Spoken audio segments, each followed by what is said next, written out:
Ay, Diyako. Yari na ang Pilipinas.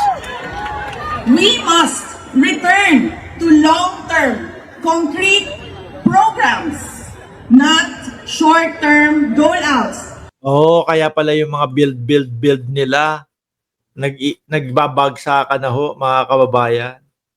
Baka, sige, basta may mapakita lang tayo sa mamamayang Pilipino, no? Na proyekto. Meron lang tayong masabi na 120 plus na proyekto. Tapos ang ending ho, mga kababayan, ilan? 12 ang natapos. Nagalit pa sa akin si Chi at si Ma'am Delia Rosario at si Mabel Quinjo kasi daw fake news ako sa 12. 11 lang daw ho kasi bumagsak yung tulay. Di ba? Baka madalian lang yun. Kaya bumagsak. Di po ba? O, ito pa, Inday Sara pa, o. At mga tinaguriang makabayan. Ayan, babanatan po yung alyansa, mga bossing. Sabi ko sa inyo kapag itong mga ito, kumampanya, nangampanya, mga boss, atake doon sa kabila o sa kalaban. Paninira ang iaatake ho nila. Hindi yung tipo bang, hindi po kami magsasalita laban doon sa aming kalaban. Pero ito po, ilalatag po namin sa inyo ang plataforma de gobyerno kung bakit po kami tumatakbo sa posisyon na ito. Di ba? Pag ganun ang narinig mong politiko sa harap mo, okay to sige, pakinggan natin. Sila ho, hindi. Rektahan, banat, Ang binuong alyansa Ah, ay isang mapanganib na pagsasanib puwersa ng mapanganib, grabe yung mga ginagamit nilang mga mga salita, mapanganib. Parang sasabog na lang bigla kapag sumama ka sa alyansa. Ay, nako po. Sige, tuloy mo, Inday Sara Duterte. Kwento mo yan isang administrasyong walang kakayahan, mga elitistang liberal, at mga tinaguriang Walang kakayahan, weak leader, yung ba? Kaya pala, kung ikukumpara natin, si dating Pangulong Duterte, usaping China na lang ho. Shiro Kansaki, out muna ako. Sige, salamat, boss. No? Usaping West Philippines ho, mga kababayan. Ayun, chuchu ng China ang kanyang ama. Pinagmalaki pa ni Roque. Kami po nung panahon namin na kinukumpuni yung BRP Sierra Madre, dinidiskartehin po namin yun. Ibig sabihin, yung kanilang pagkumpuni ng BRP Sierra Madre, yung barko, mga kababayan, kailangan nilang ipatago o patago yung mga materyales na pangkumpuni doon. Barko natin yun. Di ba kailangan ba patago? Hindi. Atin yun Kailangan mayabang ka. No? Dahil barko namin ang kukumpunihin. Nakasadsad yan sa teritoryo namin. Wala kayong pakialam kung kumpunihin namin yan. Sila, sabi ni Roque. Kasi itong gobyerno ni Marcos pinangangalandakan pa. No? Pinangangalandakan pa na kinukumpuni nila yung BRP Sierra Madre. Kami, dinidiskartehan namin yan. Duwag yung ginagawa nila, kaduwagan ho at kahinaan yung ipinapakita nila na pagtatago ng mga materyales sa pagkumpuni ng BRP Sierra Madre. makabayan na ang tunay na hangarin ay manatiling mahirap ang taong bayan. Wow! Grabe! Pag kunyari, mga bossing, kaharap natin si Inday Sara Duterte. No? Sinabi niya yun. May binabasa Ma'am, paano niyo po nasabi na gusto po ng Pangulo na manatiling mahirap yung Pilipino?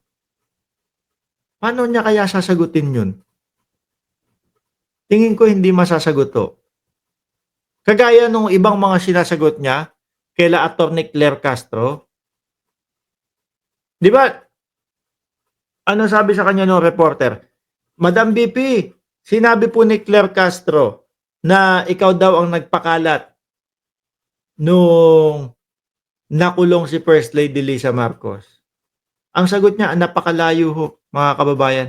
Hindi ho nasagot yung itinatanong. Tuloy. Isang alyansa alyansa na handang ibalik tayo sa kadiliman ng narco. Wow!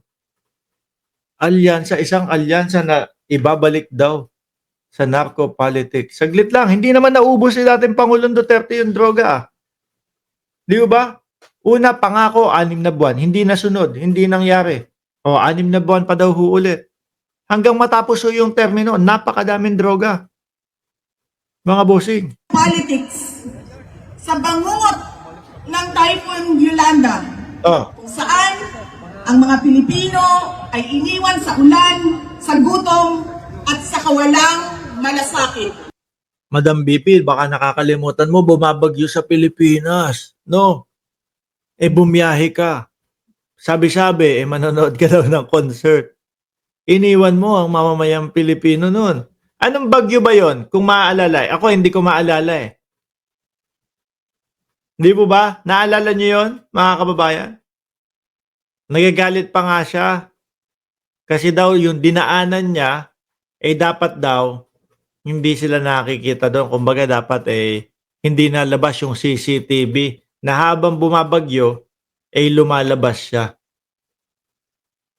ng Pilipinas. Naalala niyo yun? Diyos ko naman si BP. Oh. Ito ang alyansang muli nais nating alipinin Ano? gamit ang kahirapan, kasinungalingan at kapangyarihan. Sa May 12, bumoto tayo ng may buong dangal. Yan na. Ipasok na. Duterte! Sige na. No? Alam niyo ho, dati, kung maaalala niyo si Vice President Inday Sara Duterte, ano sinasabi niya? Hindi ako mag-i-endorso ng mga senador. Hindi ako magsasalita o hindi ko sasabihin kung sino yung mga senador. Ngayon, kailangan na ho, mga kababayan. Kailangan niya nang mag-endorso ng mga senador na alam niya na boboto po para hindi siya ma-impeach, mga bossing. Naalala niyo nung sinabi ng Vice Presidente, ano ang sabi niya? Masakit pa ang ma-break up o hiwalayan nung kabiyak mo kesa dito sa impeachment ng Congress. Sabi niya ho yun. Eto ho, mga kababayan, kaya ho ngayon, pilit na nag-i-endorso si Inday Sara Duterte, upang sa ganun ho, mga boss chief, amo sir, maiwasang ma-impeach siya. At yung mga ini-endorso niya, yun yung mga boboto na kahit ho nakapikit at hindi na naririnig kung ano yung mga investigasyon, ang boto niyan po, wag ma-impeach ang Vice Presidente. Bakit? Mga kaibigan niya nga. Di ba? Mga kaibigan niya nga ho, mga kababayan. Tuloy. Bumoto tayo ng may tapang. Let us show the world that no amount of vote buying or cheating. Yung alyansa, mamimili pa ba ng boto yon? No? Yung mga ano ninyo, yung mga Duterte ninyo, nasa dulo lahat yun. Mag-i-speech niya lang ho to ng ano. Can suppress the fury burning in our hearts. Wow, English. Time and again, you have heard me say, Wag na yan. English na lang yan. Yung binabasa na lang ho, mga kababayan.